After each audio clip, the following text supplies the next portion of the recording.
Assalamualaikum warahmatullahi wabarakatuh. Perkenalkan, nama saya Rizka Yanti dengan nomor induk mahasiswa D101210208.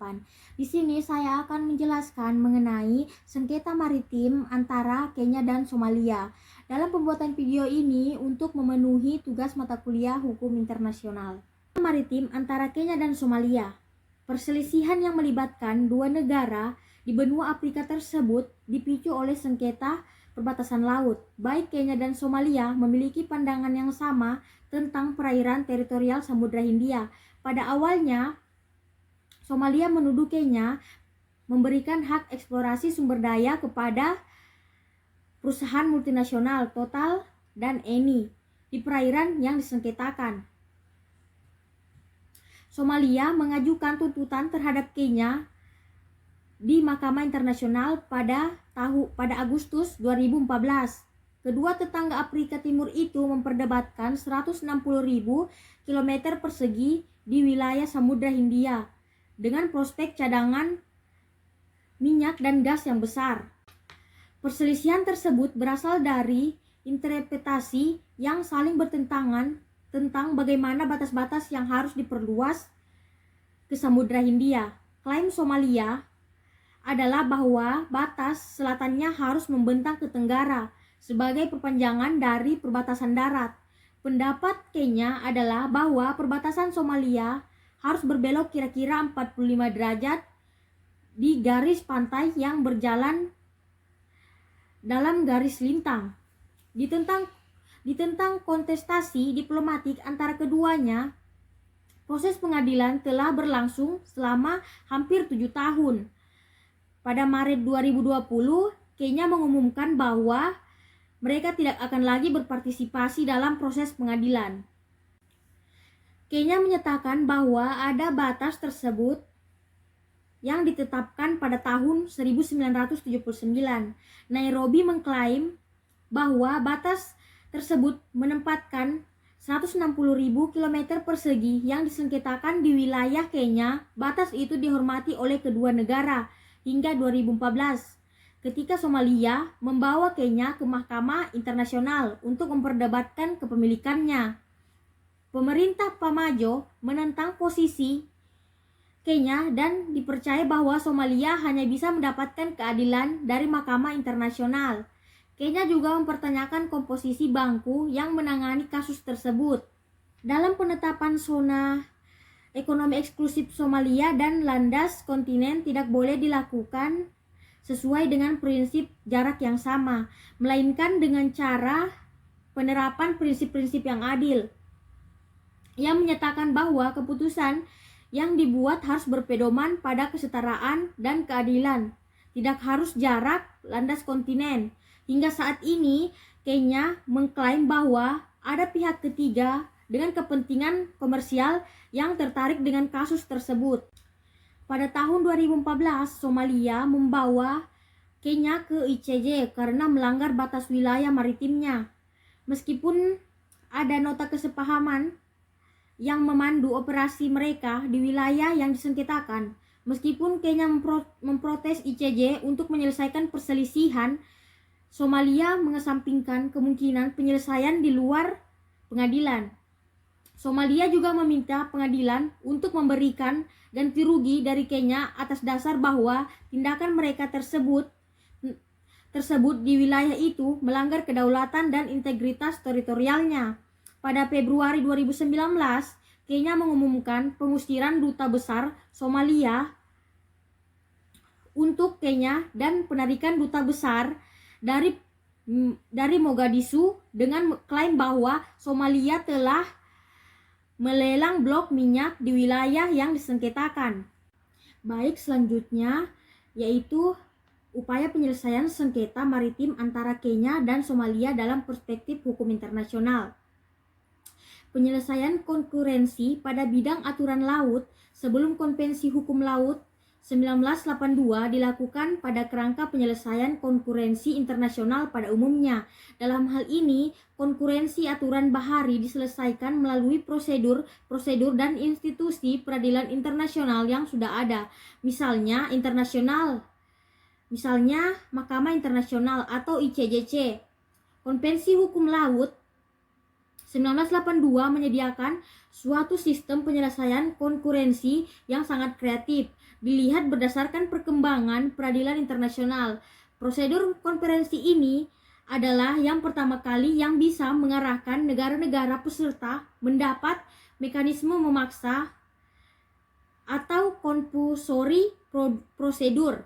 Dalam hal ini, di mana konflik sengketa atas batas wilayah dilakukan oleh Somalia maupun Kenya harus dapat diselesaikan agar tidak semakin memburuk masalah hal tersebut.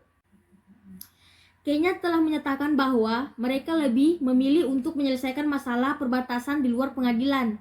Putusan ini atas dasar ketidakadilan prosedural di pengadilan. Ini adalah keputusan yang dibuat setelah refleksi mendalam dan konsultasi ekstensif tentang cara terbaik untuk melindungi kedaulatan dan integritas wilayah Republik Kenya. Sementara Somalia ingin kasus itu diadili oleh Mahkamah Internasional atau ICJ pada bulan Agustus 2014, Somalia mengajukan kasus ke ICJ dan hak atas perselisihan sehubungan dengan pembentukan batas laut tunggal antara dua negara tetangga di Samudra Hindia yang membatasi laut teritorial, zona eksklusif dan landas kontinen di luar 200 mil laut. Somalia menginginkan perbatasan laut berjalan secara diagonal sebagai perpanjangan batas darat, sementara Kenya menginginkan sejajar dengan garis lintang ke arah timur dan di kota perbatasan Kiunga. Perbatasan maritim menentukan hak eksklusif bagi negara-negara atas sumber daya energi di bawah laut, dan setiap perselisihan mengenai garis batas biasanya mendarat di ICJ. Kenya menegaskan kembali bahwa itu tidak pantas dihadapkan pengadilan sesuai dengan penerimaannya terhadap yurisdiksi pengadilan.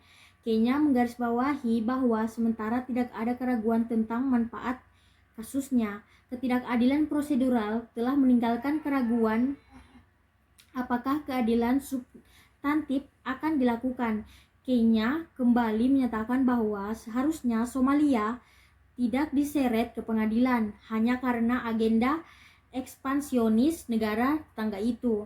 Kenya juga mencatat bahwa komposisi keanggotaan majelis yang melakukan kasus tersebut memperkuat kekhawatiran bias. Mengutip kasus warga negara Somalia Hakim Abdul Qawi Yusuf yang duduk di ICJ dan yang sebelumnya mewakili Somalia pada konferensi Perserikatan Bangsa-Bangsa ketiga tentang hukum laut.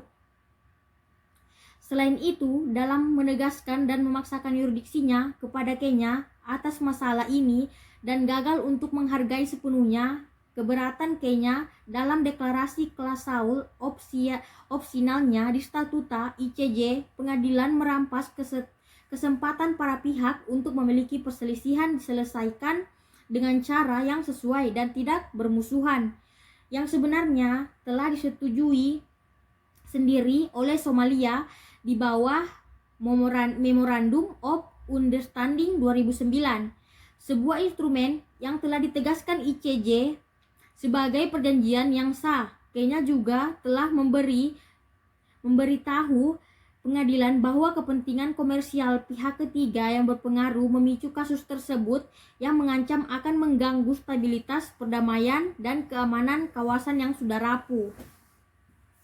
Kecepatan di mana masalah itu dibawa ke pengadilan dan para pemain yang terlibat dalam perselisihan itu menunjuk pada strategi yang diatur dengan baik